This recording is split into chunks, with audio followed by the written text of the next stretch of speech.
Khamzat Chimaev versus Alex Pereira might be the most dangerous fight the UFC could ever make. But what if I told you this isn't just about fighting? It's about a dictator's hitman facing off against a man who nearly drank himself to death in a Brazilian tire shop, and the internet would absolutely lose its mind if this fight ever happened. So why won't the UFC pull the trigger? And what would actually go down if these two stepped into the octagon together, the refugee and the dictator? To understand why this fight would break the internet, you need to know where these men came from. And trust me, their backstories sound like something out of a movie script. Khamzat Chimaev was born in 1994 during the First Chechen War in a village that was actively being bombed. His family fled to Sweden as refugees when he was young, but years later Khamzat reconnected with someone who would change his life forever. Ramzan Kadyrov, a Chechen dictator accused of torture and human rights violations. Kadyrov didn't just become a fan, he became Khamzat's biggest supporter, literally gifting him a Mercedes G-Wagon and hosting him at lavish events in Chechnya. Khamzat even became a sparring partner for Kadyrov's teenage sons, who would punch him in the face while the dictator watched. But here's where things got complicated. The U.S. State Department is literally aware of his ties to Kadyrov,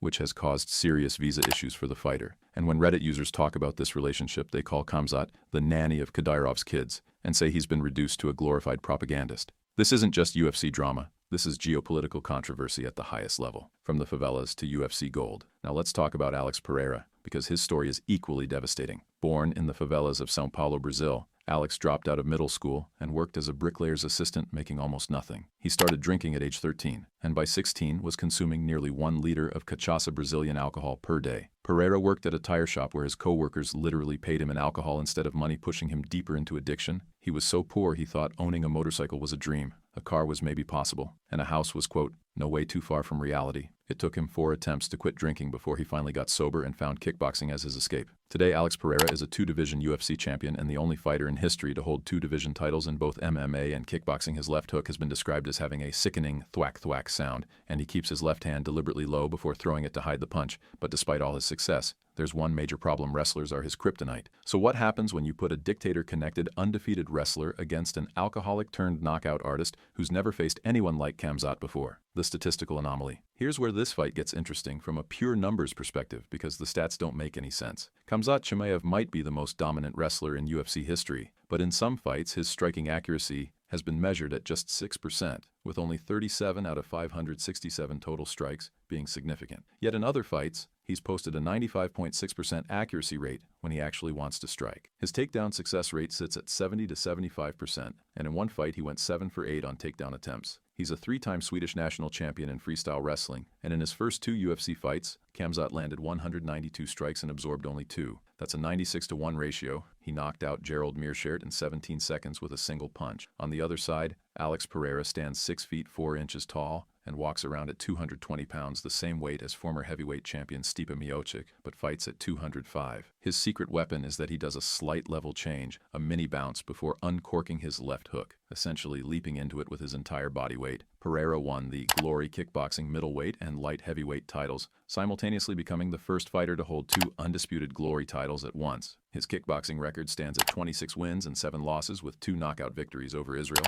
Adesanya. But here's the problem. Pereira's MMA takedown defense is weak. He's been taken down in multiple UFC fights, which is exactly why wrestlers are considered his kryptonite. And before we break down what would actually happen in this fight, make sure you click the subscribe button. Now here's where this fight becomes nearly impossible to make. Khamzat fights at 185 pounds. Alex fights at 205. But the real issue is that both fighters have horrific weight-cutting problems at UFC 279. Khamzat failed to make weight, coming in at 178.5 pounds for a 170-pound fight limit, a massive 8.5 pound. Mrs. Coach said he was locking up and cramping during the weight cut, and doctors told him to stop. Dana White called it unprofessional, but Khamzat's team said it was a health decision. At UFC 319, Khamzat weighed in at 183 pounds for a middleweight fight, but his nutritionist claimed the scale was wrong, and he actually weighed 184.8 pounds. The weigh-in was weird because Khamzat used the black privacy box usually reserved for overweight fighters, but somehow came in underweight fans, and Dricus du Plessis were really pissed off because there was confusion about whether the scale was accurate.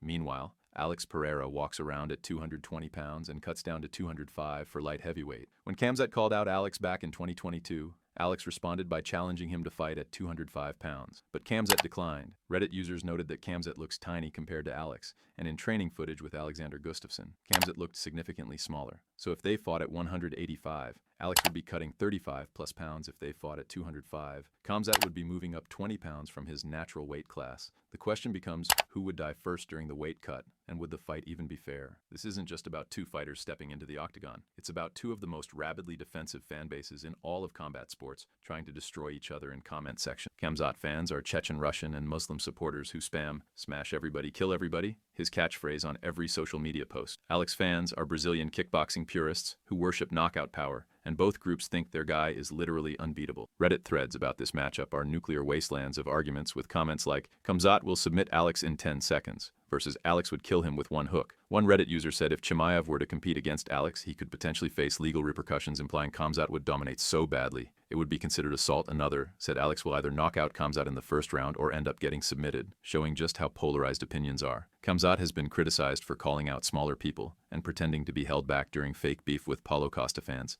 accuse him of only fighting short-notice opponents or anyone who doesn't have a ground game. Meanwhile, Alex Pereira became the first light heavyweight to recapture the title since John Jones 7 years ago, making him a living legend. UFC 300 featuring Alex Pereira did $16.5 million in gate revenue, the third highest grossing UFC event ever. And when you look at the biggest UFC pay-per-view ever, UFC 229 with Khabib versus McGregor at 2.4 million buys, it proves that fights with intense rivalries and fan-base wars do massive numbers. This would be a cross-weight class super fight, and historically those formats do huge business. The fight that destroys careers. Here's the dark secret nobody wants to say out loud. This fight could destroy both fighters' careers, and that's exactly why it's so dangerous. Khamzat Chimaev is currently 15-0 undefeated, and an undefeated record is worth millions in pay-per-view drawing power. If Khamzat loses to Alex, he not only loses his zero, but loses it to a light heavyweight while campaigning for a middleweight title that's a career killer. One Reddit user quote captured it perfectly. Alex gets subbed in a round that kills his PPV money for the future. Khamzat gets knocked out, there goes the hype train and title run. Alex Pereira is currently the UFC light heavyweight champion, and his knockout highlights are what drive his popularity. If he gets wrestled and submitted, future opponents like John Blachowicz and Jamahal Hill would copy that blueprint. High-risk super fights work when both fighters have something to lose. Dana White loves making these legacy-defining fights, because even if it destroys one fighter, the winner becomes an all-time legend. When Anderson Silva moved up to fight Forrest Griffin at light heavyweight